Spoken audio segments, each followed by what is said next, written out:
Hello everyone, Pantoufleee here today for a new preview concerning the Super Conqueror. I know I already talked about it, but now the statistics just dropped because the tank is being tested, so we can use such sites, for example Armor Inspector or also Blitzhanger, to know a bit more about the tank and how it's gonna perform, and that's what we are gonna try to see in this quick review, to see if it's gonna be a broken tank, a good tank, a bad tank, even if I think that most of you already encountered this tank and we all know it's clearly strong enough for the moment. Now, let's talk first about the profile armor, or maybe I'm gonna show it on Blitzhanger after, that's better. Let's compare it to the other tanks that are quite the same, the AV215B and the Shifted MK6. So, first thing first, concerning the hit points, they have, globally it's the same, at 50 HPs less or more, we don't really care, it's not gonna make a huge difference on the battlefield. Now, concerning the turret armor, it seems like the most armored one out of all the three is the Shifted, but it's on paper. Friendly reminder guys, it's on paper. Because clearly, even if the turret armor of the Conqueror is only 280 millimeters, just friendly reminder, the tank has spaced armor. Therefore, it's gonna be way higher. But we're gonna see the armor profile right after, don't worry. Now, concerning the weaponry, it has the exact same as the Shifted. Both the tanks have the same. I'm not going to talk about the DPM here because this site right there doesn't take into consideration that the tank is 100% crew with all boosters, etc. So we're going to talk about the real statistics a bit later with Blitzhanger. But for the rest, it's quite similar to the Shifted. The main difference, and that's where Wargaming tried to balance the tank, it concerns the aiming time and generally the accuracy of the tank. The accuracy on the Super Conqueror is incredibly bad. Look at this, 0.37 of gun dispersion, sorry, and the aiming time, guys, 4.1 seconds. Wow, just wow. If you take a look at the one you have on the FV or the Shifted, clearly it's not the same, because generally with your heavy English heavies, you have less than 2 seconds of focus. Here, oh my god, it's twice that number, even third if we take into consideration the AV215B.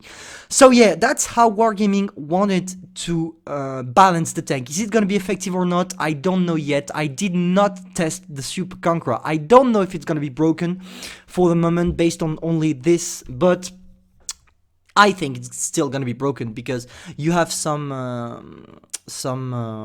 equipments that will allow you to reduce the aiming time and the gun dispersion. But I don't know. At least it's a good thing to see that Wargaming is taking care of nerfing something on the tank, because if they released it with the same accuracy as the AV215B, it would have made the Shifted and the AV obsolete. Now, concerning the gun, we have the same gun on pretty much all the British tanks. 400 alpha damage, good APCR penetration with 226, so really nice. For the damage armor, it's better on the Shifted, but we don't really care about these statistics. I'm gonna focus only on the one you're gonna see in battle. So yeah, clearly the APCR is clearly enough to go through pretty much everything in the game. Also, the speed velocity is great. You have the same as the one you have on the Shifted, and the Shifted shell's velocity is still great. So if we compare it to the Shifted, it should be incredibly good. Now, concerning the shell velocity, it's still one of the best, if not the best, with the AV215B, because clearly here you can see that the shell travels at 1 kilometer per second, which is a lot, clearly a lot. I think the only tank that outpassed that is the Grill 15, which has the best shell velocity in the game. So yeah, for the moment, that's all we need to talk about. Maybe the mobility as well. We're gonna have the same mobility as the one we have on the AV215B. That's gonna be a bit better than the AV, because clearly you can see that we have 2 kilometers per hour more. But let's face it, it's clearly not gonna make a huge difference. Let's say that the tank will be in. You're not gonna be able to take advanced position at the beginning of the game with the Super Conqueror, except of course if you're using a speed boost or something like that, which is probably going to be helpful on such a tank.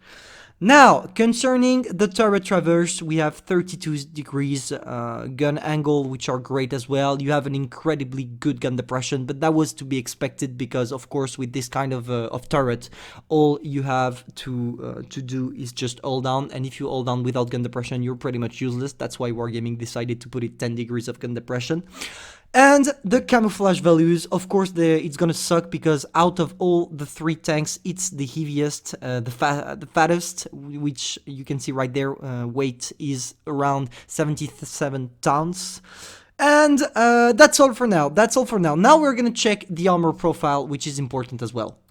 Now, we are on Blitz Anger, and I told you that I was about to review the full statistics on this side because this one takes into consideration the crew level and also the equipments you're using.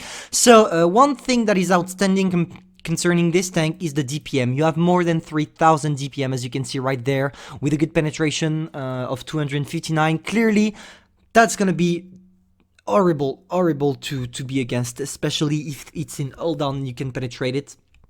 So, Shelvesty, we already talked about it. Concerning the rate of fire, you reload in less than 8 seconds. As you can see right there, 7.5 seconds. It's gonna be an incredibly good reload time, but that was to be expected because English tanks are known for their incredible DPM. British tanks, I'm sorry. Now, concerning the gun dispersion, I'm not sure about the gun handling. Clearly, it's not gonna be the gun handling. I can't believe this is the gun handling. There must be some kind of mistakes because the gun dispersion is going to be higher. Of course, we can talk about the base time that is decreasing. Right now it was 4.1 seconds, but if you equip it right, it goes down to 3.3 seconds, which is still really bad. But at least if it's really the gun dispersion here, the tank is going to be broken. Let's face it. If you have you know what, let me show you why the tank is completely broken. Look at this armor profile. We have spaced armor everywhere. Now, look at this. You have more than 320 millimeters at the front.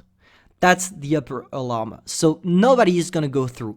Because even if you hit with hit shells, you can go through because it's spaced armor and hit shells will only shoot at the first one. So maybe if you have APCRs, you can go through, but without APCRs, good luck.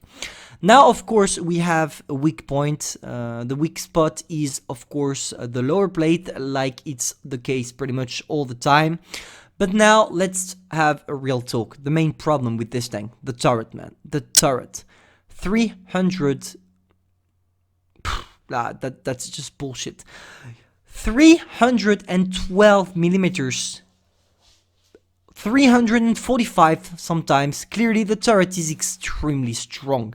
Of course you still have a small weak spot here, but good luck to be able to shoot it. Maybe if the tank is a little bit higher you can penetrate, and I don't think, no you can't. Okay, so no weak spot it seems. Let me just show you what is gonna be deadly with this tank. I already told you that the tank is gonna be in all down. Just imagine the tank on the ridge line like this, and you don't see the lower part. I mean, you see the turret only. Boy, you're not gonna do anything. Even with gold shells, you're not gonna do anything. Here, the tank is gonna fuck you up, and you just have your eyes to cry about it, that's all.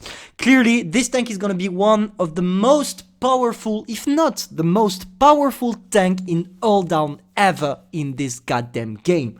Really, with this kind of armor profile, with this kind of reload, with this kind of accuracy, if the gun dispersion values are correct and you can drop it down to 0.30, god damn it, you have no chance against it. Now, of course, if we talk about the rest of the armor profile, it's not gonna be as strong as the front. Of course, that's a tank you don't want to angle at all. You don't want to try these kind of things. I mean, you can, because as you can see, it's still quite nice. But let's face it, it's not gonna change that much. Maybe stick the front tank like this, it's gonna be enough. Just find a position where you can hide your lower plate and you're good. The only thing you need to take care of is that thing here. Right there, it's a weak spot. It's gonna be hard to shoot, and I don't think a lot of people are gonna try to shoot here, except maybe Super Unicom that already know the tank from World of Tank regular version on PC. But it's a weak spot, guys. That's a good weak spot, because here with 182 millimeters, just imagine you're close to the tank with an heavy 183. You shoot here with hash, you're gonna penetrate. So it's a nice thing to know.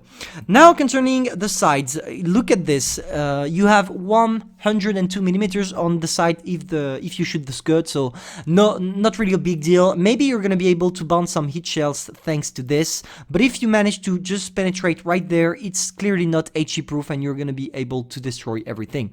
Now that's the same for the side of the turret, because after all, if you remove the frontal armor here, you just have a regular Conqueror armor, so really not a big deal to destroy it.